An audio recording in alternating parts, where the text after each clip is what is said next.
जिल्हाधिकाऱ्यांना निवेदन दिले, काय विषय?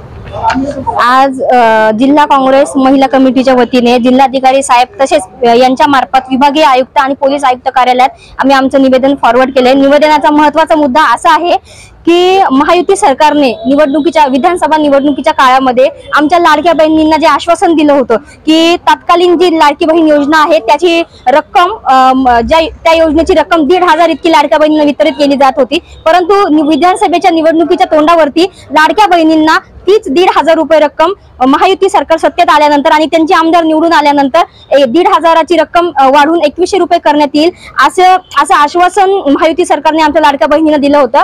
मात्र निवडणूक उलटून महायुती सरकार सत्तेमध्ये येऊन 5 ते 6 महिने झाले, परंतु काल परवाच राज्याचा अर्थसंकल्प सादर केला। माननीय अर्थमंत्री अजितदादा पवार यांनी मुख्यमंत्री आणि उपमुख्यमंत्री या तिघांनी आमच्या लाडक्या बहिणींना आश्वासन देऊन आमच्या लाडक्या बहिणीची फसवणूक केली आणि याच फसवणुकीचा गुन्हा या मुख्यमंत्री आणि दोन्ही उपमुख्यमंत्री अर्थमंत्री आणि महायुती सरकारवरती फसवणुकीचा गुन्हा दाखल करावा। संबंध महाराष्ट्रातल्या लाडक्या बहिणीच्या वतीने आम्ही हा गुन्हा दाखल करण्यासाठी आज कलेक्टर साहेबांना निवेदन दिले आणि यांच्या मार्फत विभागीय आयुक्त आणि पोलीस आयुक्तांना सुद्धा आम्ही विनंती करतोय की आमच्या लाडक्या बहिणींची फसवणूक केली, आमच्या लाडक्या बहिणी भोळ्या बाबड्या लाडक्या बहिणींचे मत यांनी निवडणुकीपुरते त्यांचा वापर केलाय आणि लाडक्या बहिणींनी 1,500ची रक्कम वाढवून 2,100 रुपये करणार आहे। याच आमिषाला बळी पडून आमच्या बहिणींनी भरभरून मत महायुती सरकारला दिली, परंतु या महायुती सरकारने त्यांचा शब्द त्यांचं आश्वासन पाळलं नाही आणि त्यांनी काल परवाच्या अर्थसंकल्पामध्ये सरकारने सांगितले की 1,500 रुपयापेक्षा 1 रुपया सुद्धा आम्ही वरती देऊ शकत नाही, कारण शासनाच्या तिजोरीला भुर्दंड पडले आहे। शासनावरती आपल्या राज्य सरकारवरती आम्हाला असं कर्ज आहे, त्यामुळे आम्हाला असं म्हणायचं आहे की या सरकारवरती फसवणुकीचा गुन्हा दाखल करावा। मॅडम, आज आपण सरकारवर फसवणुकीचा गुन्हा दाखल करताय। निवडणुकीच्या टायमाला आपल्याच पक्षाने त्यांच्यावर लाडकी बहीण योजनेवर टीका केली होती, कसं बघायचं आता तुमच्या या विरोधाकडे?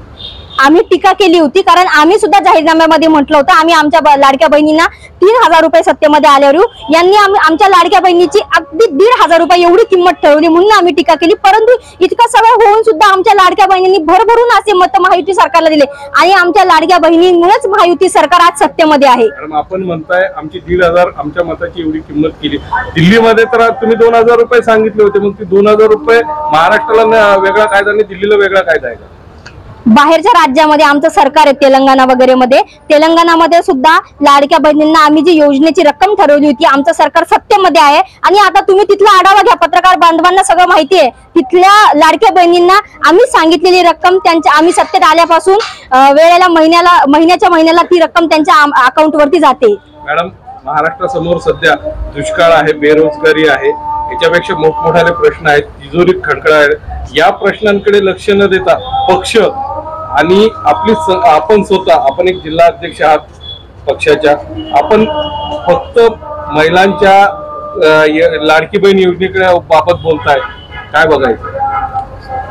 तुम्ही जे सगळ्या मुद्द्यांना हात घातलाय, 100% राज्यामध्ये दुष्काळ आहे आणि आमच्या बेरोजगार तरुणांना सुद्धा महायुती सरकारनेच रोजगार देण्याचं आश्वासन दिलं होतं, परंतु आमच्या बेरोजगार तरुणांना आणि कालचा जो अर्थसंकल्प सादर झालाय तरुणांना, शेतकऱ्यांना आणि महिलांना आमच्या सगळ्यांच्या हाती आणि माती निराशाच आलेली आहे। त्यामुळे आम्ही या मुद्द्यांना हात घालून आज कलेक्टर ऑफिसला आणि यांच्या मार्फत उद्या आम्ही आमचं स्थानिक police station Begumpura police station आणि याच्यानंतर विभागीय आयुक्त कार्यालय, पोलीस आयुक्त कार्यालयामध्ये आम्ही गुन्हा दाखल करायला तिथे जाऊन बसणार आहे सोमवारी। धन्यवाद। आपलं नाव? दीक्षा पवार।